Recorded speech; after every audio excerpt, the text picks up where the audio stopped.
Sa isang liblib na baryo sa gitna ng kagubatan ng Capiz, may kakaibang katahimikan na bumabalot tuwing dapit hapon.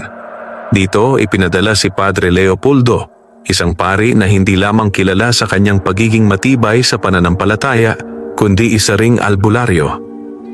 Bihira ang ganitong pari, marunong sa mga dasal ng simbahan, ngunit kabisado rin ang mga orasyon at agimat na pamana ng kanyang ama.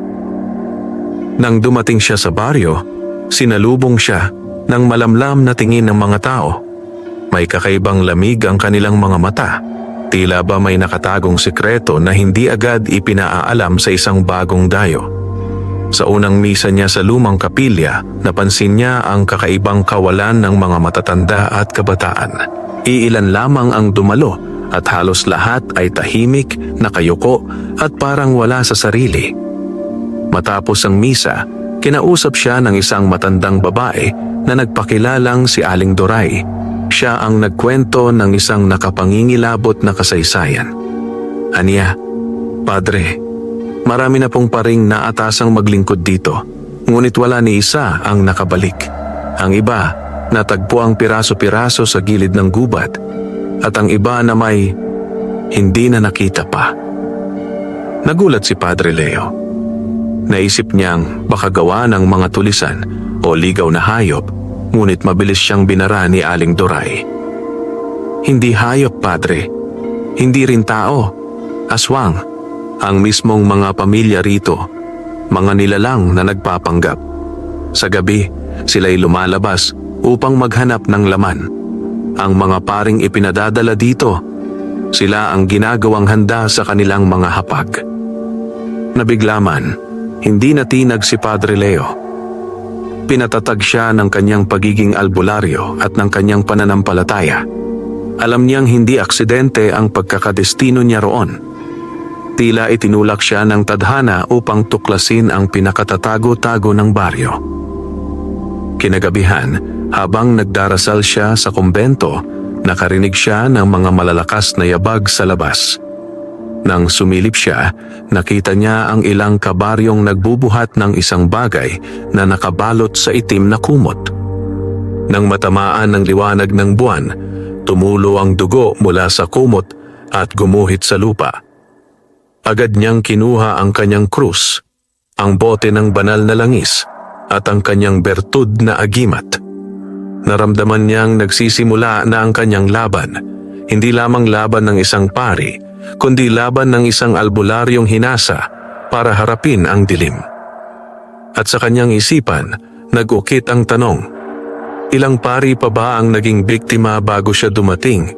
At siya ba ang susunod na handa sa hapag ng mga halimaw? Kinabukasan, naglakad si Padre Leopoldo sa paligid ng baryo upang makilala ang mga tao. Habang nag-iikot, napansin niya ang isang malaking bahay na yari sa matibay na kahoy at bato. Hindi ito tugma sa kalagayan ng ibang kabahayan na payak at marupok. Ang bahay ay tila nagmamasid sa buong baryo. Malaki, matikas, at may mga ukit ng kakaibang simbolo sa mga poste. Isang lalaki ang sumalubong sa kanya. Matangkad, payat, ngunit matalim ang mga mata. Nagpakilala ito bilang si Don Ernesto Gardesa, pinuno ng pinakamayamang pamilya sa baryo. Ang kanyang asawa, si Doña Felisa, ay lumabas din at ngumiti. Ngunit may kakaibang lamig ang kaniyang ngiti, parang hindi abot ang mata. Padre, kami po ang nagbubukas ng aming tahanan para sa inyo. Wika ni Don Ernesto. Kung nais ninyo, maaari kayong manuluyan sa amin. Ang kumbento ay matanda na at sira-sira, baka hindi ligtas. Nagpasalamat si Padre Leo, ngunit tumanggi siya dahil may nararamdaman siyang kakaiba sa pamilya. May halimuyak na hindi maipaliwanag na bumabalot sa kanilang paligid. Hindi mabaho, ngunit parang amoy ng tuyong dugo na matagal nang natago. Sa kanyang pagbalik sa kumbento, muling lumapit si Aling Doray. Padre, mag-ingat ka sa mga Gardesa. Matagal nang may mga bulong-bulungan na sila ang pinagmumulan ng lahat ng pagkawala sa baryo. ngunit walang naglalakas loob na magsalita. Sila ang may yaman, sila ang may kapangyarihan, at sila rin napalunok siya. Sila rin ang pinaniniwala ang mga aswang na kumakain sa mga paring napapadpad dito. Kinagabihan, sa gitna ng kanyang pagdarasal, nakaramdam si Padre Leo ng matinding lamig. Ang mga kandila sa altar ay isa-isang namatay, kahit walang hangin. Mula sa bintana, nakarinig siya ng malumanay na halakhak ng isang babae, tila si Doña Felisa. Sumilip siya, at sa liwanag ng buwan ay nakita niya ang anyo nito, nakatayo sa malayo. Ngunit ang anino niya ay kakaiba, mahaba, nakakurba, at tila may pakpak. Agad niyang kinuha ang kanyang anting-anting na bertud ng krus at binigkas ang isang dasal ng depensa. Pumikit siya, nagdasal ng exorcismus kontra Satanam, at nang muling idilat ang mga mata, wala na ang anyo. Tanging ihip ng hangin at mga alulong ng aso ang natira. Ngunit bago siya bumalik sa kanyang higaan, may nakita siyang patak ng dugo sa sahig, papunta sa may pinto ng kumbento. Nang sundan niya ito, natuklasan niya ang isang putol na daliri ng tao, sariwa pa at umaagos ang dugo. Hindi siya natakot, ngunit nakaramdam siya ng lalong matinding misyon. Ngayon, nakatitiyak na siya. Hindi biro ang baryong ito. Ang mga Gardeza ay hindi ordinaryong tao, at ang kanyang buhay, gaya ng mga naunang pari, ay nasa bingit ng panganib. Mula nang makita ni Padre Leopoldo ang putol na daliri sa sahig ng kumbento, hindi na siya nakatulog ng maayos. Gabi-gabi may mga yabag na dumadaan sa labas, at may mga kaluskos na parang mula sa mga pakpak ng dambuhalang ibon. Ngunit sa halip na manghina, lalo lamang tumibay ang kanyang paninindigan. Alam niyang hindi aksidente ang kanyang pagdating sa baryong ito. Kinabukasan, matapos ang misa, lumapit muli si Aling Doray. Kita sa mukha ng matanda ang kaba, para bang may kinikim-kim na lihim na mabigat sa dibdib. "Padre," mahinang wika niya, "hindi ako dapat magsasalita, ngunit kung mananahimik pa ako, baka kayo na ang susunod." Nagangat ng kilay si Padre Leo. "Ano ang ibig mong sabihin, Aling Doray?" Naglibot muna ang matanda ng tingin sa paligid bago nagsalita. "Tama kayo sa hinala ninyo kagabi. Ang pamilyang Gardeza, sila ang punot dulo ng kasamaan dito. Ang kanilang angkan ay matagal nang kinikilalang mga pinunong aswang. Sila ang nag-aalaga ng lihim na hapag, kung saan inilalapag ang mga pari bilang handog at pagkain." Nanginginig ang boses ng matanda at muling nagpatuloy. "Ang asawa kong si Pedro, isa siya sa mga sakristan na tumulong sa unang paring dumating dito. Maraming taon na ang nakalipas. Isang gabi, nakita niya mismo kung paano kinaladkad ang pari papunta sa loob ng bahay ng mga Gardeza. Hindi na siya nakauwi mula noon. Hanggang ngayon, bangkay na lamang ang naiwan sa gubat, ubos ang lamang loob." Tumigil si Padre Leo at nagdasal ng mahigpit. Ang lahat ng kwento'y tumutugma sa kanyang mga nakikitang palatandaan. "Kung gayon," aniya, "kailangan kong malaman kung ano ang itinatago nila sa loob ng kanilang bahay." Ngunit mariing umiling si Aling Doray. "Padre, wag. Wala pang lumalapit doon na nakabalik ng buhay. Ang mga anino mismo ng bahay ay tila may bantay na demonyo. Ang kanilang hapag, hindi lamang pagkain ang naroon, kundi mga alay ng dugo at orasyon ng kadiliman." Hindi sumagot si Padre Leo, ngunit sa kanyang isipan ay malinaw na ang susunod na hakbang. Kailangan niyang pumasok sa bahay ng mga Gardeza, hindi bilang bisita, kundi bilang isang albularyong may layuning tuklasin ang sekreto. Kinagabihan, bago pa man sumapit ang hating gabi, inihanda niya ang kanyang gamit. Ang anting-anting ng San Miguel na pamana pa ng kanyang ama. Ang bote ng banal na langis, pinahiran ng orasyon laban sa masamang nilalang.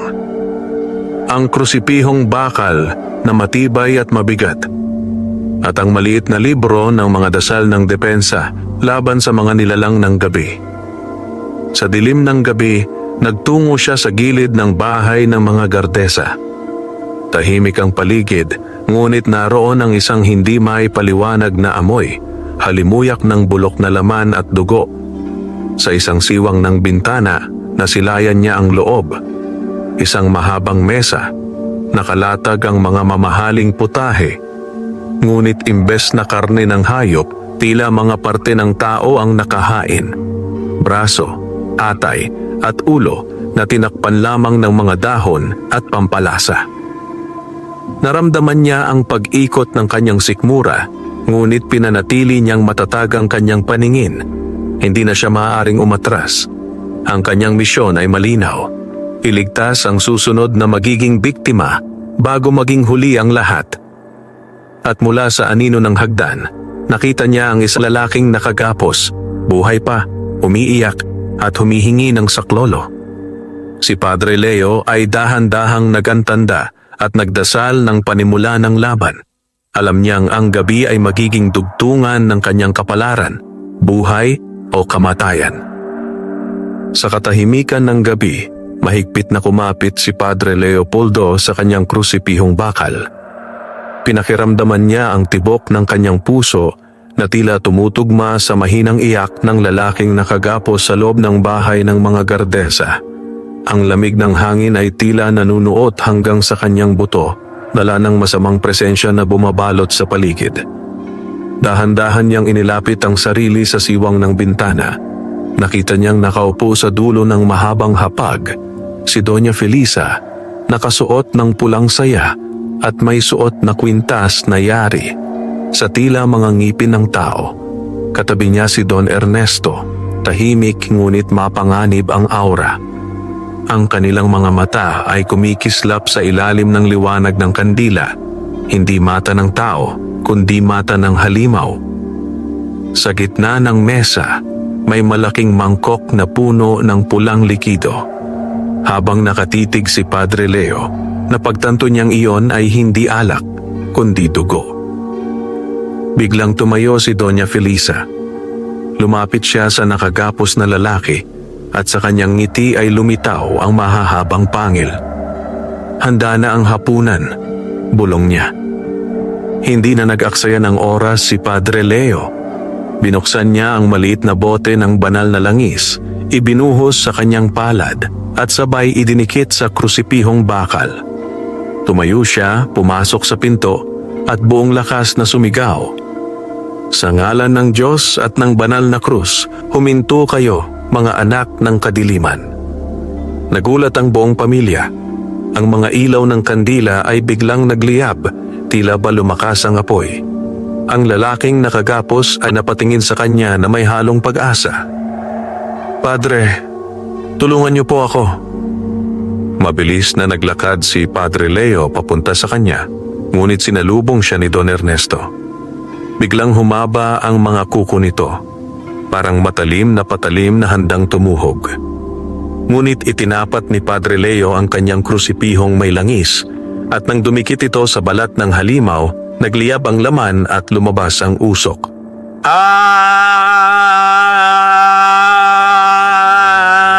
Sigaw ni Don Ernesto na paatras habang nangingitim ang balat na natamaan ng krus. Hindi nagpatalo si Doña Felisa. Sa isang iglap, nagpakawala siya ng malakas na huni na parang sigaw ng paniki. At mula sa dilim ng kisame ay nagsilabasan ang mga maliliit na aswang na animoy mga dambuhalang paniki. Tumapo ang mga ito kay Padre Leo. Sinubukan siyang lamunin ng kanilang mga pakpak at pangil. Ngunit mabilis niyang hinugot ang kanyang anting-anting ng San Miguel, itinaas sa hangin at buong lakas na binigkas. Sancte Michael Arcangele, defende-nos in proelio. Sa biglang liwanag na bumalot mula sa agimat, nagsipagsigawan ang mga nilalang at nagbagsakan sa sahig, nag-aalab ang kanilang katawan hanggang maging abo. Hindi na nag-aksaya ng sandali si Padre Leo. Pinutol niya ang lubid ng lalaking bihag at inalalayan itong tumayo. Tara na anak, hindi ka nila makakain ngayong gabi. Ngunit bago sila makalabas, muling bumangon si Don Ernesto. Ang kanyang katawan ay nagbago. Mas lumaki, mas bumigat, at ang muka'y humaba na parang baboy ramo. Samantala, si Doña Felisa naman ay unti-unting nagkakaroon ng mahahabang pakpak at ang kanyang mata ay kumislap sa kulay pula. Walang makakatakas sa hapag ng mga gardesa, sigaw niya. Hinila ni Padre Leo ang lalaki palabas ng bahay at sabay isinara ang pinto habang itinapat ang krus. Umalinggaw-ngaw ang iyak ng mga halimaw mula sa loob, ngunit hindi sila nakasunod. Nang sila'y nakalayo na, hingal ang lalaking kanyang sinagip. Padre, maraming salamat po. Akala ko'y katapusan ko na, pero hindi pa kayo ligtas. Balikan nila kayo. Hindi sila titigil hanggat hindi nila kayo nagagawa ring handa. Tumigil si Padre Leo at tumingin sa madilim na kalangitan. Alam niyang nagsisimula pa lamang ang digmaan at kung dati pari lamang siya na may tungkuling mangaral, ngayon ay malinaw na. Siya ang magiging kalaban ng isang buong angkan ng mga aswang. Pagkalipas ng gabing iyon, hindi na matahimik si Padre Leopoldo. Alam niyang ang kanyang ginawang pagsagip sa lalaking bihag ay nagbigay ng matinding galit sa pamilyang Gardesa. At kung dati mga pari ang kanilang nagiging biktima, ngayon ay tiyak na siya mismo ang kanilang pakay. Dinala niya ang lalaking kanyang sinagip sa bahay ni Aling Doray. Doon ay inalagaan ito ng matanda gamit ang mga halamang gamot. Habang nakahiga, ang lalaki ay nagpakilala bilang si Tomas, isang magsasaka na sa pilitang dinukot sa kanyang kubo matapos tumanggi sa utos ng mga Gardesa na maghatid ng mga hayop bilang alay. Padre, mahina niyang sabi, hindi niyo sila matatalo ng basta-basta. Ang kanilang kapangyarihan ay nakaugat sa isang aklat, isang librong itim na puno ng orasyon ng kadiliman. Sa librong iyon nakasulat ang kanilang mga sumpa at mula roon sila kumukuha ng lakas upang hindi mamatay. Nagulat si Padre Leo. Nasaan ang aklat na iyon? Sa ilalim ng kanilang hapag, sagot ni Tomas. Nakakulong sa isang kahong bakal na may tatak ng mga sinaunang simbolo. Bawat gabi, binubuksan nila iyon upang bigkasin ang mga orasyon bago kumain ng laman ng tao. Nanlumo si Padre Leo sa kanyang narinig. Ngunit kasabay nito'y naramdaman niya ang tadhana. Kung iyon ang pinagmumulan ng lakas ng mga Gardesa, kailangan niyang hanapin at wasakin ang aklat na iyon. Samantala, si Aling Doray ay muling nagsalita. Padre, hindi sapat ang dasal lamang. Ang labanang ito ay espiritual at pisikal. May ipapakita ako sa inyo. Mula sa ilalim ng kanyang baul, inilabas ng matanda ang isang lumang sisidlan na yari sa kawayan. Nang buksan ito, lumabas ang liwanag mula sa mga nakalagay na anting-anting, bato at orasyon. Ito ay koleksyon ng aking asawa bago siya pinatay ng mga Gardesa. Anya, ngayon, kayo na ang dapat gumamit. Kinuha ni Padre Leo ang tatlong bagay. Bertud ng araw isang bilog na anting-anting na gawa sa ginto't tanso. Sinasabing nakakapagpawala ng dilim. Bato ng dugo, pulang batong may ukit na krus, kinagamit laban sa mga nilalang na umiinom ng dugo. Orasyon ni San Bartolome, isang piraso ng papel na may nakasulat na dasal laban sa mga halimaw na nagpapalitan nyo. Pagkatapos, tumayo siya at nagdasal. Kung ito ang aking misyon, tatapusin ko. Hindi lamang ako narito bilang pari, kundi bilang sundalo ng Diyos. Ngunit bago pa man siya makapagsimula ng plano, narinig nila ang alulong ng mga aso sa buong baryo. Dumadagundong ang paligid at may mga matang kumikislap sa dilim ng gubat. Padre, bulong ni Aling Doray. Nalaman na nilang may nakatakas. Ngayon, kayo naman ang kanilang hahanapin. Sa di kalayuan, mula sa gilid ng gubat, lumitaw ang tatlong anino. mga nilalang na malalaki, may mahahabang kuko at naglalaway. Sila ang mga bantay ng pamilyang Gardeza, ipinadala upang sunduin si Padre Leo.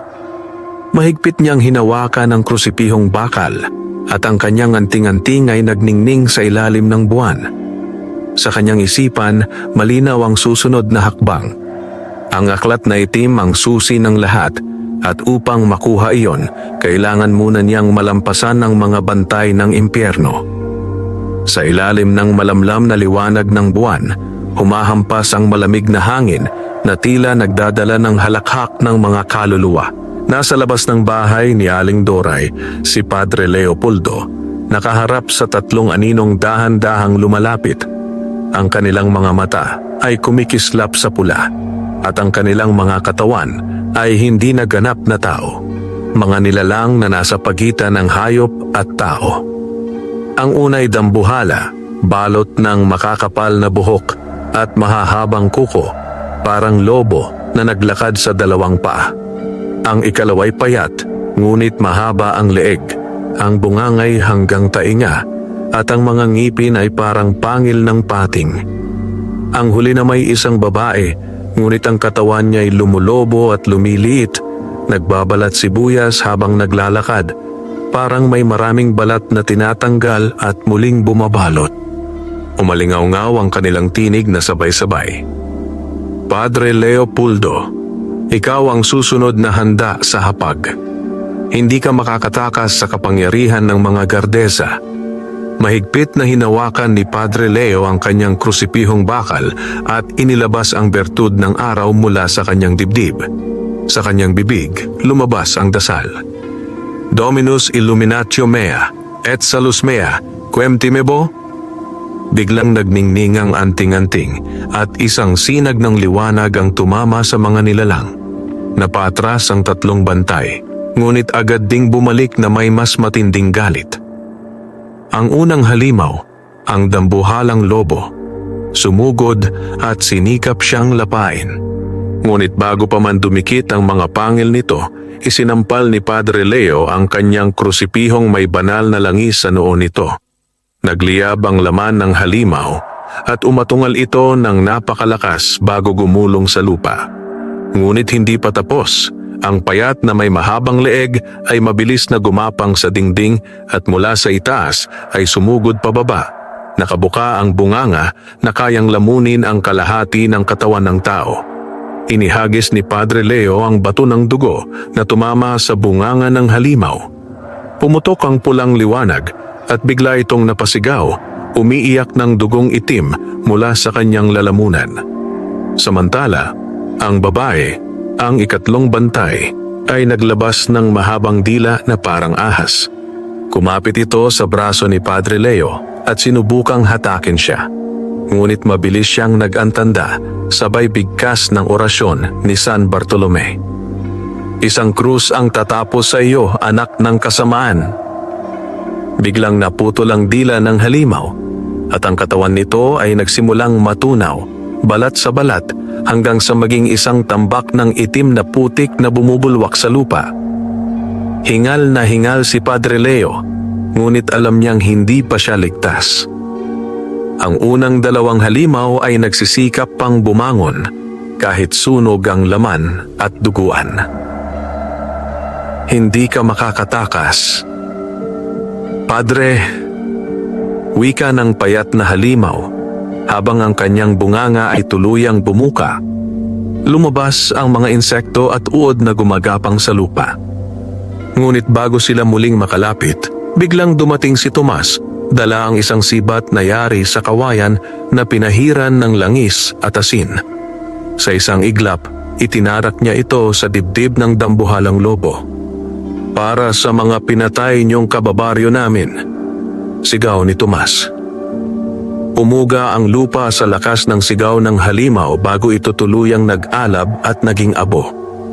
Samantala, ginamit naman ni Padre Leo ang kanyang krus upang tuluyang itaboy ang payat na halimaw pabalik sa gubat. Naiwan ang paligid na puno ng usok, abo at amoy ng nasusunog na laman. Nakatayo si Padre Leo at si Tomas, parehong hingal at pawis, ngunit buo ang loob. "Padre," wika ni Tomas, "ngayon alam na nila na hindi ka ordinaryong pari. Mas titindi pa ang mga susunod na gabi."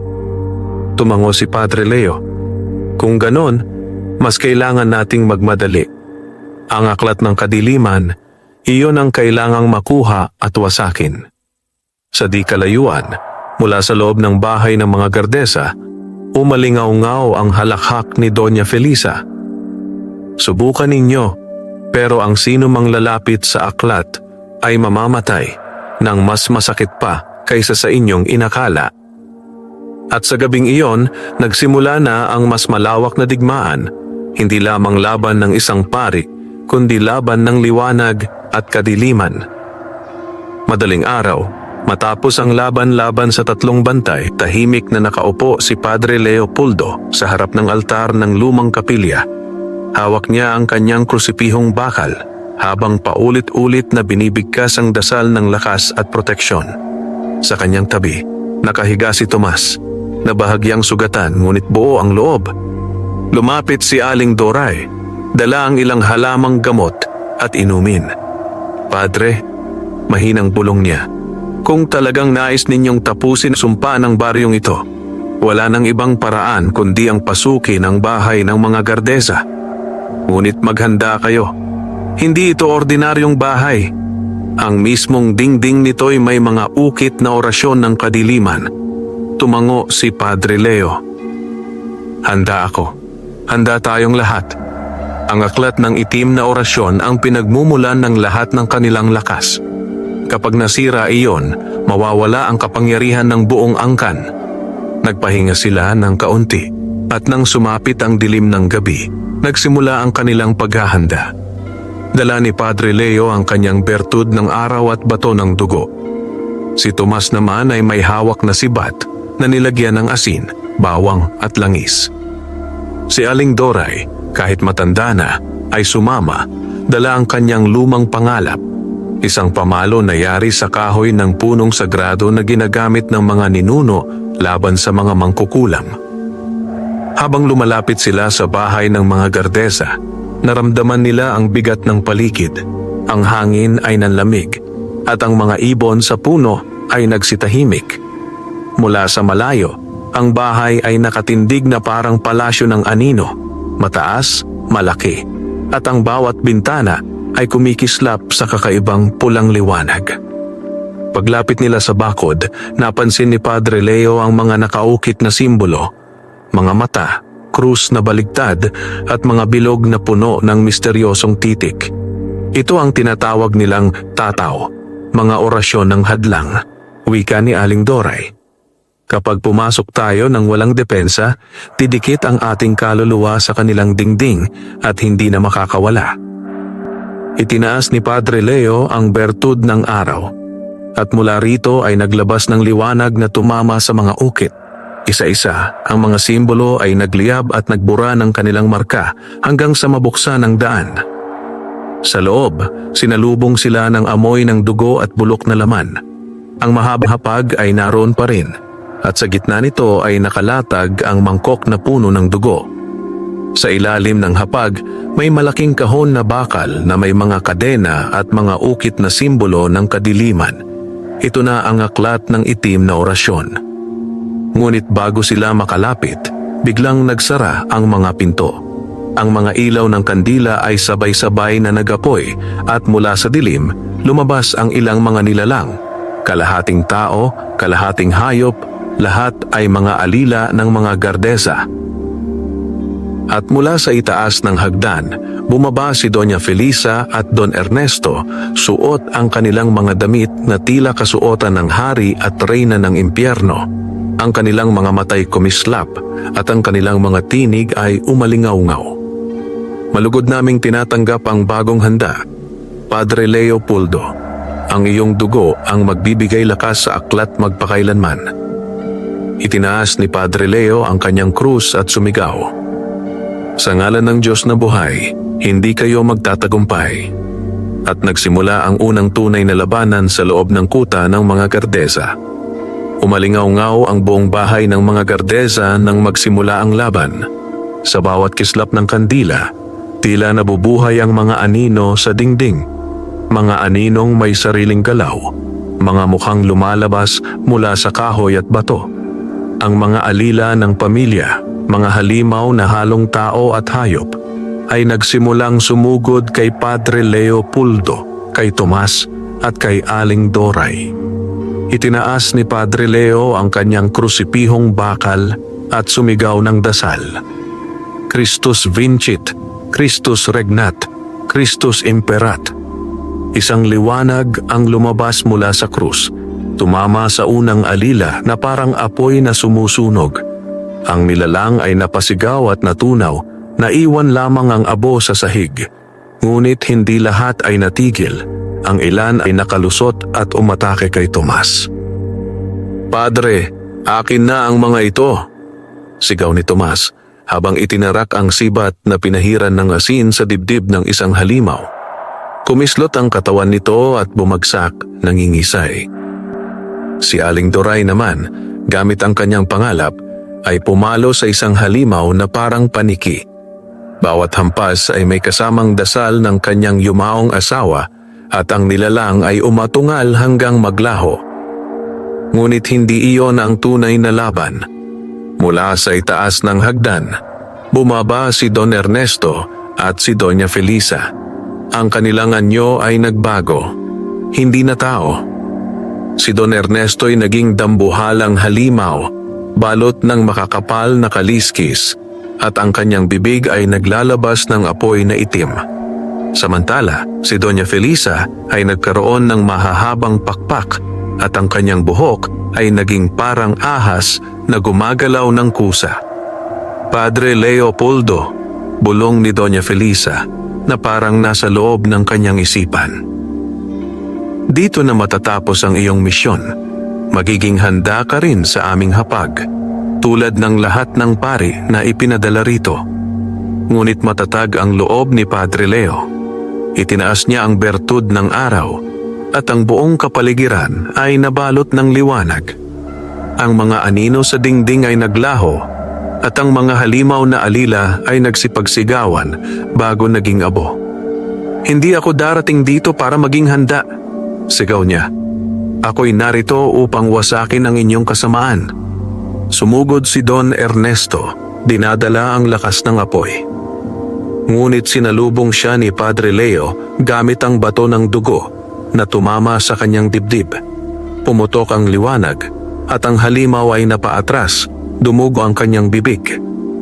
Samantala, lumipad si Doña Felisa at mula sa kanyang bibig ay lumabas ang libu-libong paniki. Pinalibutan nila si Padre Leo, si Tomas at si Aling Doray. Sa gitna ng kaguluhan, sinubukan ni Padre Leo na itaas ang krusipihong bakal, ngunit masyadong marami ang paniki. "Padre!" sigaw ni Tomas. Ang aklat sa ilalim ng hapag, iyon ang susi." Napatingin si Padre Leo. Naroon nga ang bakal na kahon na nakakadena, ngunit binabantayan ito ng isang makapangyarihang anino na parang bantay ng impyerno. Kinagat ni Padre Leo ang kanyang labi. Alam niyang ito na ang tunay na misyon. Kung hindi niya maaabot ang aklat, walang katapusan ang laban. Ngunit sa bawat hakbang, humahadlang ang pamilya Gardeza at ang kanilang sumpa. Hawak ang krusipihong bakal, tumalon siya sa gitna ng mesa at buong lakas na binigkas ang orasyon.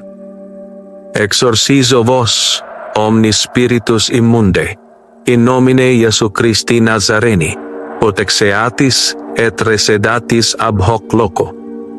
Umuga ang buong bahay, ang mga kandilay sabay-sabay na namatay at ang sahig ay nagbitak. Ngunit lalo namang lumakas ang halakhak ni na Don Ernesto at Doña Felisa. "Subukan mong kunin ang aklat, Padre," wika nila sabay. "At doon mo makikita ang tunay na anyo ng aming kapangyarihan." At sa harap ng hapag, nagsimula ang pinakamatinding pagsubok ni Padre Leo. Ang pakikidigma hindi lamang sa laman at dugo, kundi pati sa mismong kaluluwa ng kadiliman. Umalingaw-ngaw ang buong bahay ng mga gardesa nang sinubukan ni Padre Leopoldo na lapitan ang bakal na kahong nakalagay sa ilalim ng hapag. Ang kahon ay may nakaukit na mga simbolo ng kadiliman, mga mata, mga baligtad na krus at mga bilog na puno na misteryosong titik. Sa bawat paglapit niya, ramdam niyang may bigat na bumabagsak sa kanyang dibdib, para bang hinihigop ng kahon ng kanyang lakas. Nagsalita si Don Ernesto na ngayoy dambuhalang halimaw. Ang balat ay parang kaliskis ng ahas at ang mga matay naglalagablab. Huwag mong gagalawin ang aklat, Padre. Ito ang puso ng aming angkan. Sa loob nito, nakasulat ang lahat ng sumpa at orasyon ng aming mga ninuno. Kapag binuksan mo ito, ang mismong impyerno ang lalabas laban sa iyo. Ngunit hindi natinag si Padre Leo. Itinaas niya ang kanyang bertud ng araw at isang sinag ng liwanag ang tumama sa kahon. Umalingaw-ngaw ang sigaw ng mga espiritu mula sa loob at ang mga kadena ay nagsimulang manginig. Hindi ako natatakot sa inyong kasamaan, sigaw ni Padre Leo. Ang salita ng Diyos ang mas makapangyarihan kaysa sa lahat ng inyong sumpa. Biglang lumipad si Doña Felisa. Ang kanyang pakpak ay naglabas ng malakas na hangin na muntik nang tumilapon si Padre Leo. Ngunit sumugod si Tomas, hawak ang sibat na may asin at bawang. Itinarak niya ito sa pakpak ni Felisa. Para ito sa lahat ng kababaryo naming nilamon ninyo. Napasigaw si Doña Felisa. Ang kanyang katawan ay nagliyab, ngunit hindi siya bumagsak. Bagkus, mas lalo siyang nagalit.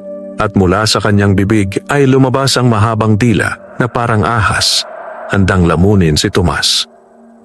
Bago pa ito makalapit, tumalon si Padre Leo at itinapat ang kanyang bato ng dugo. Tumama ang pulang liwanag sa dila ni Felisa at naputol ito na parang sinunog ng apoy. Umatras siya, nangingisay, ngunit buhay pa rin. Samantala, unti-unti nang nabubuksan ang kahon. Ang mga kadena ay isa-isang naputol at sa wakas ay bumukas ito. Mula sa loob, lumabas ang isang makapal na aklat na balot ng balat ng tao at sa gitna ng pabalat ay may nakaukit na mata na gumagalaw at kumikislap. Napaatras si Aling Doray, nanginginig. Diyos ko, iyon ang aklat ng kadiliman, ang mismong buhay ng mga gardesa. Inabot ni Padre Leo ang aklat, ngunit biglang lumapit si Don Ernesto at sinubukan itong agawin. Ang kanilang mga kamay ay nagbanggaan at sa sandaling iyon, tila'y nagdilim ang paligid. Ang lahat ng kandila ay namatay at ang tanging liwanag na naiwan ay mula sa aklat mismo. Kapag winasak mo ito, Padre, bulong ni Don Ernesto, mamamatay nga kami. Pero kasama ka rin. Ang kapangyarihan nito ay hindi kayang saluhin ng isang tao. Ngunit matatag ang sagot ni Padre Leo.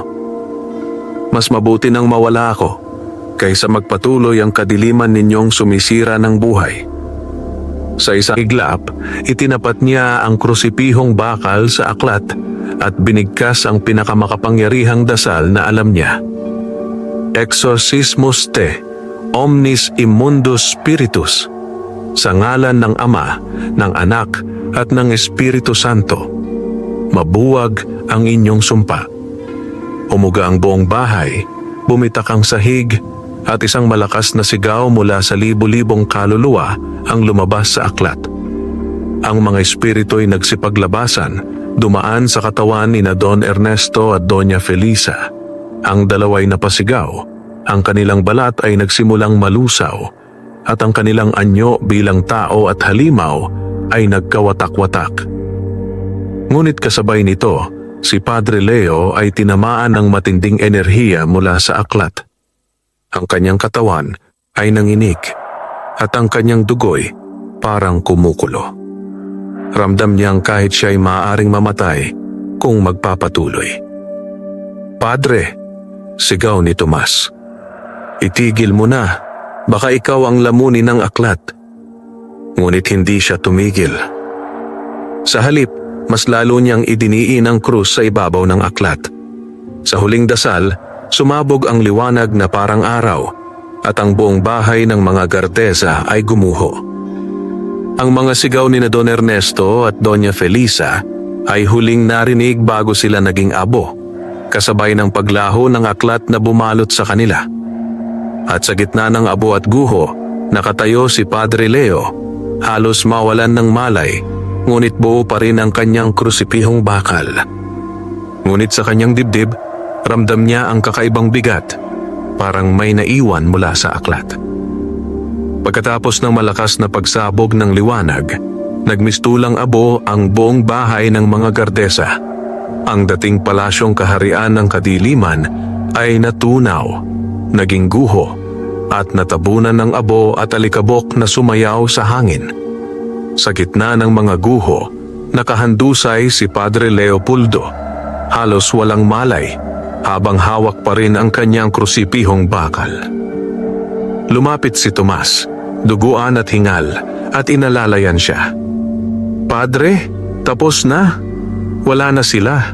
Ang buong baryo ay ligtas na." Ngunit nang idilat ni Padre Leo ang kanyang mga mata, nakita niya ang kakaibang marka sa kanyang dibdib.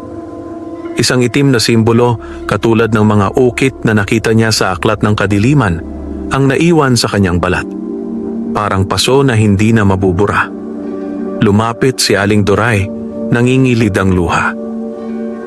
"Padre, kayo ba'y ligtas?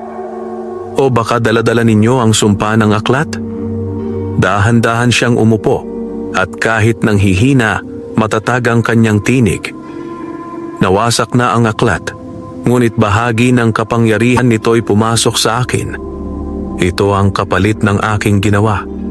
Hindi ako tuluyang maliligtas mula sa sugat na iniwan nito, ngunit hindi na muling babangon ang mga Gardesa.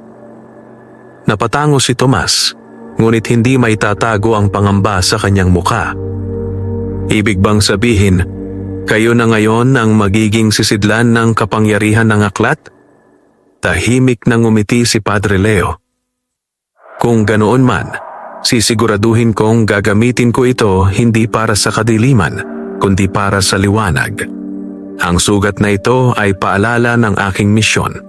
Hindi lahat ng pari ay tinatawag lamang upang magmisa. May ilan na itinatalaga upang lumaban sa mismong demonyo."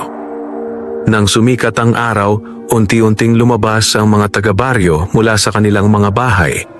Ang kanilang mga mata, na dati puno ng takot at pagkakagapos sa kapangyarihan ng Gardesa, ay muling nagkaroon ng liwanag. Ang mga bata'y tumakbo, ang mga matatanday lumapit kay Padre Leo at sabay-sabay nilang sinabi, "Maraming salamat, Padre. Pinalaya ninyo kami." Ngunit alam ni Padre Leo sa kanyang puso na ito'y simula pa lamang.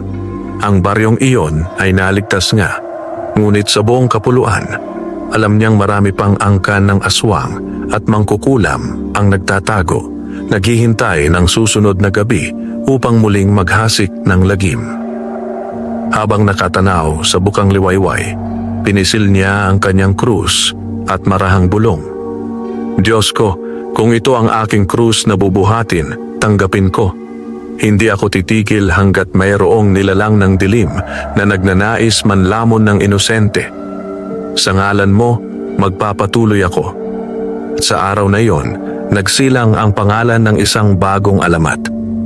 Si Padre Leopoldo, ang albularyong pari, sugatan ng aklat ng kadiliman, ngunit nakatalagang maging sandata ng Diyos laban sa mga aswang at halimaw ng gabi.